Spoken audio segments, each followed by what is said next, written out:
Assalamualaikum warahmatullahi wabarakatuh. Alhamdulillahi rabbil alamin. Wabihi nasta'in wa ummuhu dunya waddin. Wassalatu wassalamu ala asrafil anbiya'i wal mursalin Sayyidina Muhammadin sallallahu alaihi wasallam wa ala alihi wa sahbihi ajmain amma ba'du. Hai sobat, sahabat tobat. Pada kesempatan kali ini kita akan membahas siapakah Ya'juj dan Ma'juj yang dimaksud di dalam Al-Quran surat Al-Kahfi.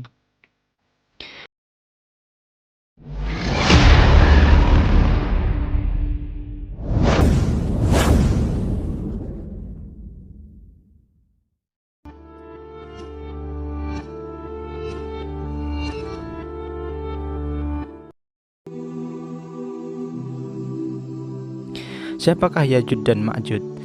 Setelah Dajjal mati terbunuh, Allah memperingatkan kepada Nabi Isa bahwa dia akan mengeluarkan makhluk-makhluknya yang tidak bisa dikalahkan oleh siapapun kecuali Allah Subhanahu wa Ta'ala.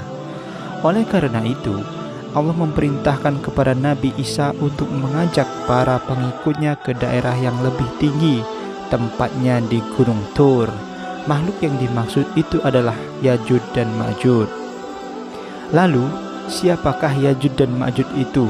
Di dalam Al-Quran dengan jelas digambarkan bahwa Ya'juj dan Ma'juj adalah makhluk perusak, sebagaimana Allah berfirman yang artinya, hingga apabila dia telah sampai di antara dua buah gunung, dia mendapati di hadapan kedua bukit itu suatu kaum yang hampir tidak mengerti pembicaraan. Mereka berkata, "Hai Dzulkarnain, sesungguhnya Ya'juj dan Ma'juj itu orang-orang yang membuat kerusakan di muka bumi. Maka dapatkah kami memberikan sesuatu pembayaran kepadamu supaya kamu membuat dinding antara kami dan mereka?" Quran Surat Al-Kahfi ayat 93-94. Di dalam beberapa hadis, Ya'juj dan Ma'juj digambarkan sebagai suatu makhluk yang memiliki sosok aneh. Akan tetapi banyak pula hadis yang menerangkan bahwa Ya'juj dan Ma'juj itu manusia biasa. Adapun sifat dan bentuk Ya'juj dan Ma'juj juga termasuk bangsa manusia.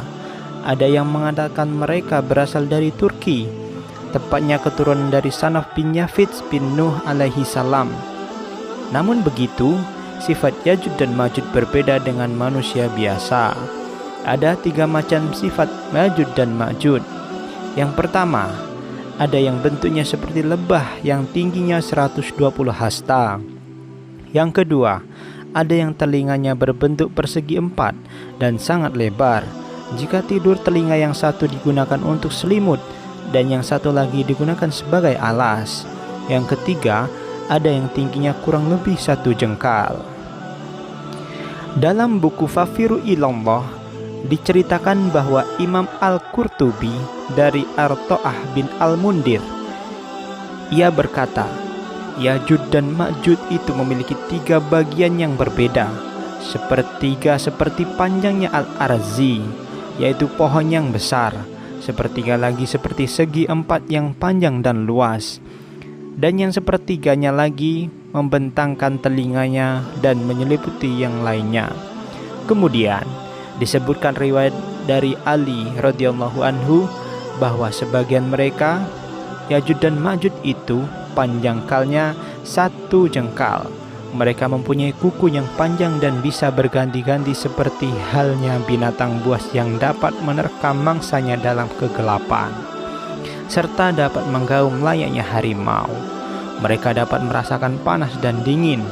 Telinganya besar dan salah satunya berbulu lebat hingga menutupi lubang telinga, dan yang lain kulitnya bersih. Menurut sebagian ulama, Ya'juj dan Ma'juj saat ini telah ada.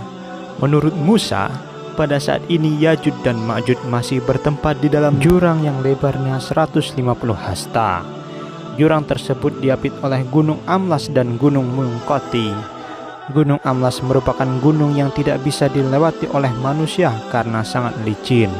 Sedangkan Gunung Munqati merupakan gunung yang di belakangnya tidak ada apa-apa lagi selain lautan. Di antara kedua gunung tersebut diberi pagar yang rapat-rapat oleh Raja Iskandar Zulkarnain pada tahun 1530 sebelum hijrah.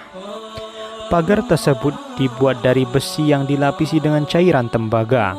Tingginya 600 hasta, sama dengan tingginya gunung.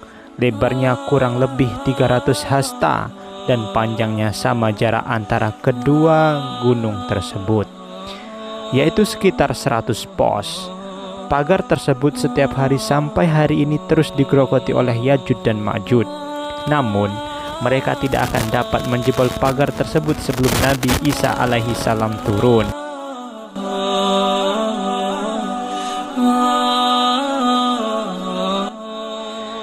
Matinya Yajud dan Ma'jud. Dalam hadis Nawas bin Sam'an radhiyallahu anhu disebutkan cerita Isa alaihi salam dengan Yajud dan Ma'jud setelah matinya Dajjal. Kemudian Isa alaihi salam datang dan Allah melindungi mereka dari Dajjal dan mengusap wajah mereka lalu menceritakan tingkatan mereka di surga.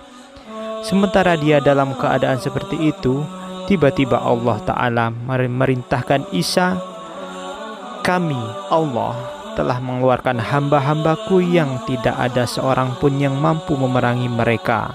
Maka bawalah hamba-hambaku ke Tursina." Allah mengeluarkan Yajud dan Ma'jud, sedangkan mereka keluar dari daratan tinggi dengan cepat. Barisan pertama melewati danau Tabariyah. Allah menurunkan hujan yang tidak membiarkan rumah tanah atau batu atau bulu tinggal, bahkan mencuci tanah itu sehingga bersih bagaikan cermin yang bersih mengkilap. Kemudian dikatakan kepada bumi, "Datanglah buah-buahanmu dan kembalikan berkahmu." Hari itu sekelompok orang dapat kenyang dengan sebagian dari buah delima dan berteduh di bawah kulitnya karena teramat besarnya. Susu perah diberkahi sehingga susu seekor unta perah cukup untuk sekelompok orang, dan susu seekor sapi perah cukup untuk satu kabilah, dan susu seekor kambing perahan cukup untuk sekelompok orang kurang dari satu kabilah. Sementara mereka dalam keadaan seperti itu, tiba-tiba Allah mengirim angin yang baik dan meniup mereka dari bawah ketiak mereka dan mengambil ruh setiap mukmin dan setiap muslim, serta membiarkan orang-orang jahat berbuat jahat di bumi seperti keledai. Dan dalam keadaan mereka seperti itulah hari kiamat terjadi. Hadis riwayat Muslim. Dalam buku Fafiru Ilallah disebutkan riwayat lain yang menerangkan bahwa Yajud dan Ma'jud akan mati karena diamuk oleh angin puyuh, yaitu angin yang telah membinasakan kaum Ad. Karena besarnya angin tersebut, maka hanya dalam beberapa saat Yajud dan Ma'jud yang sangat banyak jumlahnya itu mati tanpa tersisa sedikit pun. Kemudian Nabi Isa dan kaum muslimin pun bersyukur kepada Allah Subhanahu wa Ta'ala dan keluar dari tempat pengungsiannya. Tapi akhirnya mereka merasa susah lagi karena mereka merasa tidak mampu merawat bangkai Yajud dan Ma'jud yang sangat banyak tersebut. Kemudian Nabi Isa alaihi salam berdoa kepada Allah Subhanahu wa Ta'ala. Kemudian Allah menurunkan burung-burung yang besar yang berwarna hitam dan mempunyai paruh seperti burung canga. Kemudian burung tersebut membawa bangkai Yajud dan Ma'jud lalu dibuang ke tanah Mahbal atau tanah yang tidak dihuni manusia. Dalam riwayat lain disebutkan bahwa bangkai Yajud dan Ma'jud tersebut dibuang ke lautan dan dimakan ikan, sehingga pada waktu itu ikan-ikan di lautan jadi gemuk-gemuk. Nabi Isa dan kaum muslimin pun bersyukur kepada Allah, tapi mereka masih merasa jijik karena kotoran Yajud dan Ma'jud bertebaran di mana-mana, hingga tiada tempat yang bersih dari kotoran Yajud dan Ma'jud yang baunya menusuk hidung. Kemudian Nabi Isa berdoa kepada Allah Subhanahu wa Ta'ala.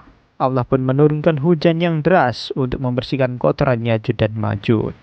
Lalu kaum muslimin bersyukur kepada Allah dan merasa gembira.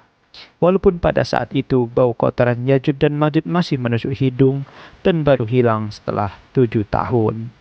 Mulai saat itulah Nabi Isa alaihi salam menata dunia, memberikan ketentraman bagi umat menurut syariat agama Islam. orang yang tadinya kafir dan angkuh hatinya, semua bersegera masuk agama Islam.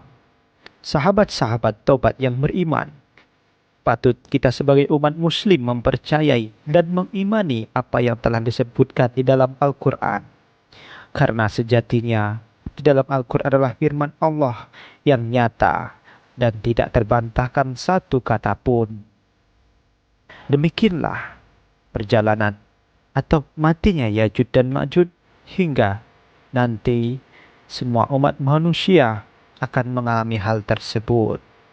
Barakallahu minkum. Wabillahi taufiq wal hidayah. Wassalamualaikum warahmatullahi wabarakatuh.